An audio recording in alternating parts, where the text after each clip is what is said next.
Good afternoon, kia ora everybody, my name is Max, I'm the host of The Black Jersey and welcome back to my channel. I'm going to be doing something pretty different for this video as I'm going to be commentating on Eddie Jones, a lot of statistics he's brought up throughout his career, and why those who say he should get sacked as England coach quite frankly don't know what they're talking about.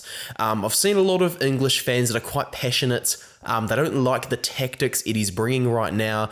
They think that they're regressing, but quite simply put, Eddie Jones has a long history of being a very intelligent coach that's great at hiding things for the perfect moment. For example, in 2015, no one expected Japan to win a single game of the World Cup. 2019, England had no target on their back whatsoever for the World Cup, ended up making the final, and he also had a pretty good grip over the Bledisloe Cup as the Wallabies coach. He's been coaching as a head coach since 1998, 1 year before I was born. So to think he's this know-nothing who's not very good at coaching at all is a pretty unfounded statement. Before I get into the nuts and bolts of everything, I want to give a big thank you to my patrons, and I want to remind all of my new viewers to enjoy this video and like this video and subscribe to me if you enjoy it, of course. So yeah, I'm going to start off by explaining how his career's progressed through being a player, to being a school principal, to being a head coach. So he played 210 games for his local club called Randwick. I'm not quite sure the details of how the Australian club system works, but as far as I'm aware, they play in a league which is similar to New Zealand's version of the NPC. He also played for the New South Wales state side before Super Rugby was invented, and he was a teacher through all of his playing career and stuff before moving over to Japan to be a school principal. His mother was Japanese American and his wife is Japanese herself, so Eddie Jones went over there to start his coaching career and as an assistant rather for Tokai, I hope I'm saying that correctly, University, Tokyo Sun Goliath, and he was also an assistant coach for Japan. Sorry, I just hit my mic there. I've got lots of notes for this video to kind of get through everything, make sure I'm giving as accurate detail as possible. He went back to Australia for 1998. He was supposed to be an assistant coach for the Brumbies, but ended up getting roped in to be a head coach when he was just 38 years old, and the club did not go very well in his first season at all. They finished at the 10th place out of 12 teams rather, and Eddie Jones had only been a coach for 5 years. It had only been 5 years ago since he'd last played a match. But yes, the Brumbies went through a lot of improvement under Eddie Jones. They improved to 5th place in 1999, the year of my birth, before being runners-up in 2000. Then they became the first Australian team to win Super Rugby in the year 2001. He then coached Australia A to beat the British and Irish Lions that same year, and with the Wallabies not exactly having the best successful series rather, Eddie Jones was roped in to be the Wallabies coach. He had a 50% win ratio as Wallabies coach in 2001, and then in 2002 it was 6 out of 10, so he had an above average win percentage that year. But then we see a bit of a classic Eddie Jones trope. Though I'm not Squidge Rugby's greatest sycophant, I do really appreciate his analysis on Eddie Jones's teams dipping. In 2003, the Wallabies just won a single match in the Tri-Nations, and they lost the Bledisloe Cup for the first time since 1998. Back then, as I said, they had a pretty firm grip over that trophy. They have not won it ever since Eddie Jones did so in 2002. They went into the 2003 World Cup with a win rate of just 3 from 7 in 2003 because Eddie Jones was holding stuff back for the World Cup.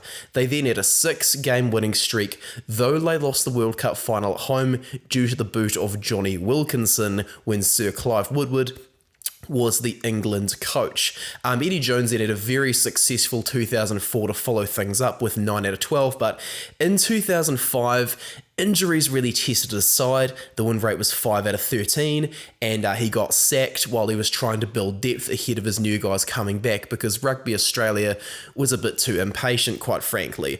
5 Wallaby coaches have had the role since Eddie Jones was sacked. Just 2 of them have had a better win percentage than Eddie Jones's rate of 57.89%. Dave Rennie, who's the current coach right now, just 38.24% of his Wallabies tests have been wins. His longest winning streak has been just 5. Eddie Jones also won 13 trophies with the Wallabies. This is when I was still in diapers, or nappies as Kiwis say, so saying he's a know-nothing when he had a win streak all the way back then he was still in his 40s, a bit unfounded there, mate. Now, from 2007 and onwards to 2012, Eddie Jones refers to these few years as probably the worst of his coaching career, and coaches can go out of form just like how players can. The Reds did not do too well under him in 2007, so that was pretty much the end of his chances in Australia, but he then got brought into the Springboks as a technical advisor for the 2007 World Cup. He pretty much galvanised their attack, took it to the next level, and with a bit of assistance from old mate Eddie, Jake White was able to lift the 2007 World Cup as the Springboks coach. Eddie Jones then went over to Saracens as he really wanted to be a head coach. He really wanted to get back in the swing of things to get that World Cup again, but as a head coach. He became the Saracens director of rugby, of course, for the 2008 to 2009 season, and very interestingly, it was Eddie Jones who brought Owen Farrell into his first ever professional contract of rugby.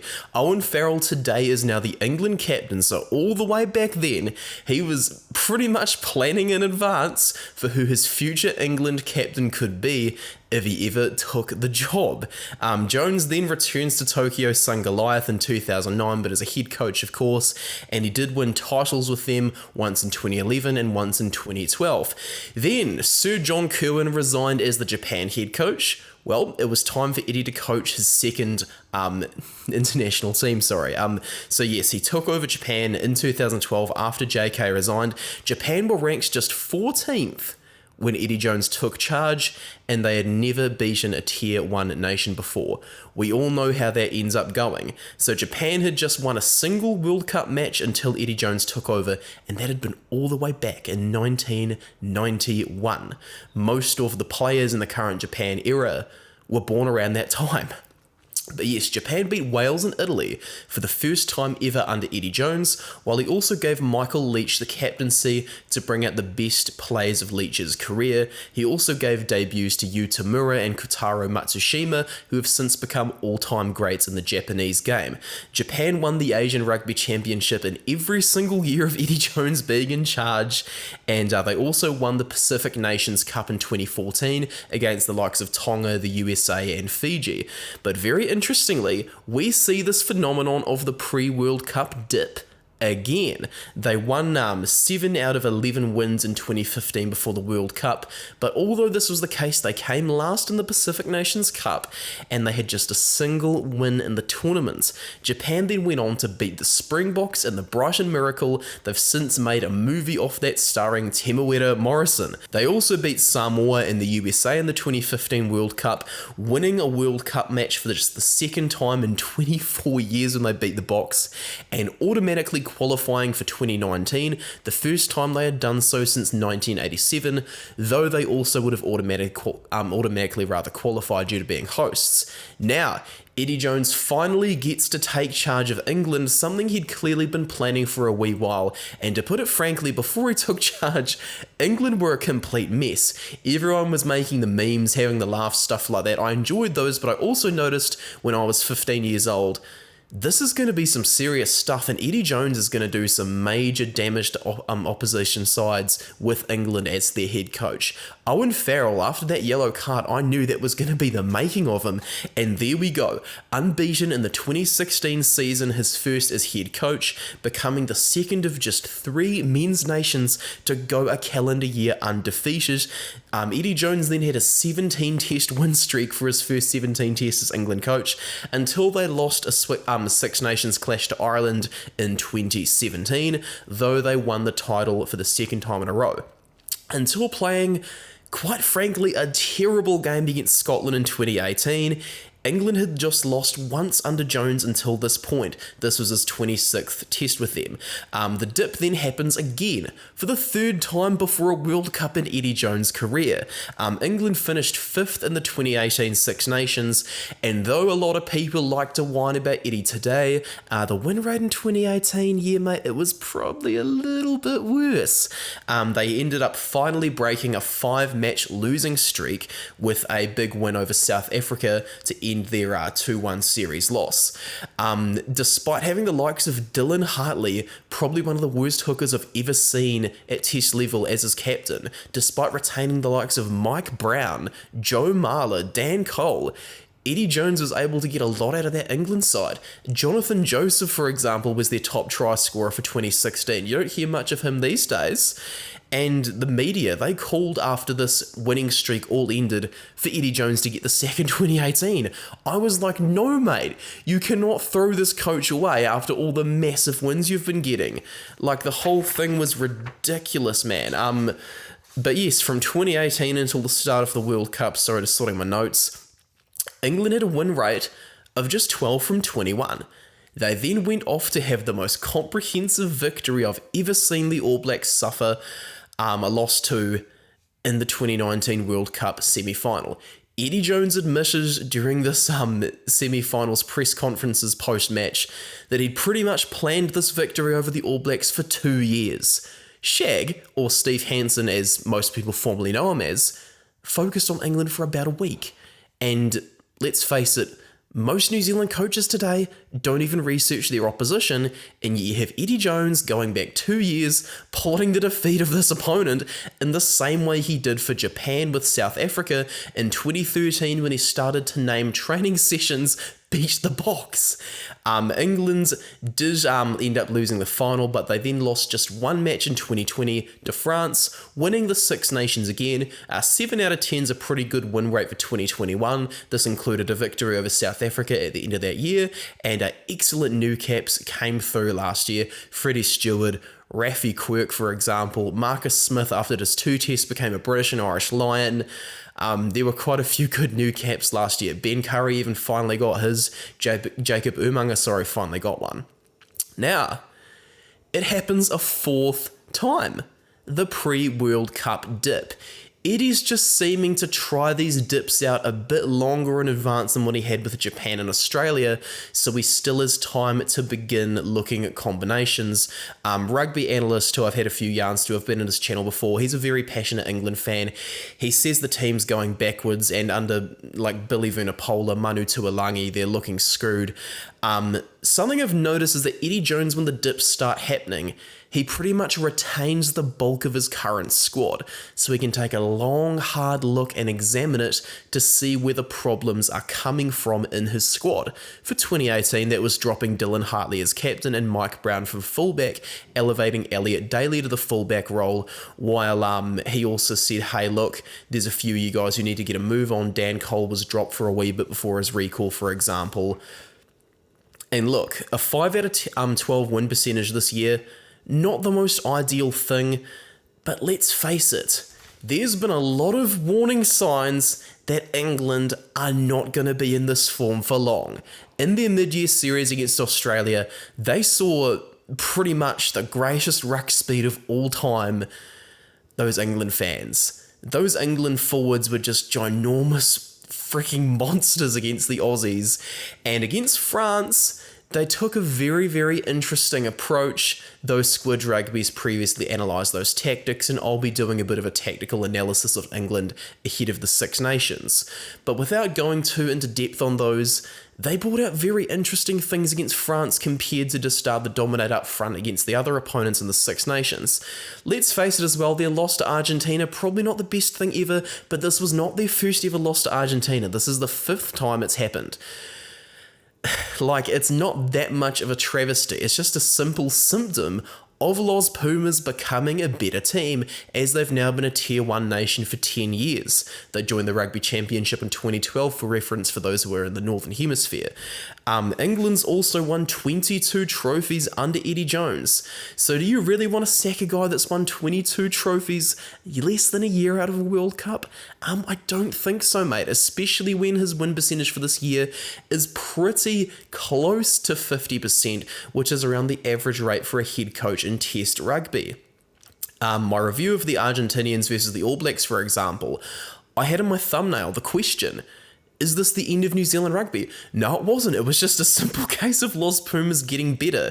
Those who thought the way I did about that with the All Blacks losing to Los Pumas could perhaps take what I said back then as a grain of salt for how England's going right now.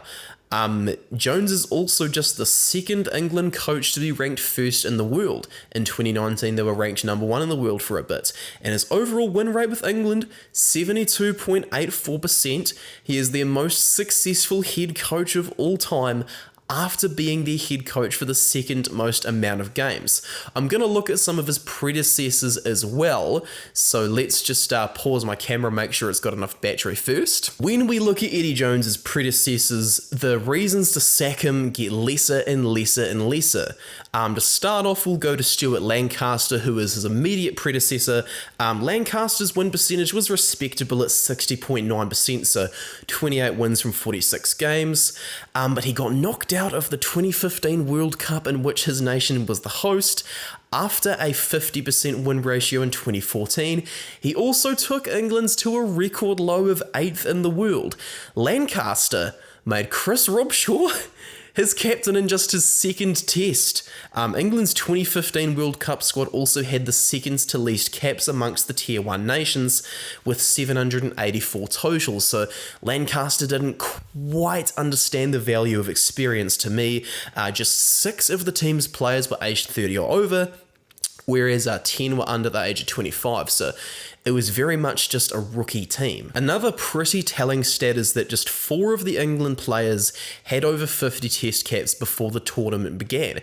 James Haskell was the most capped player in Stuart Lancaster's squad, and yet he played just 17 minutes off the bench against Wales, then didn't play against Australia during the pool stages.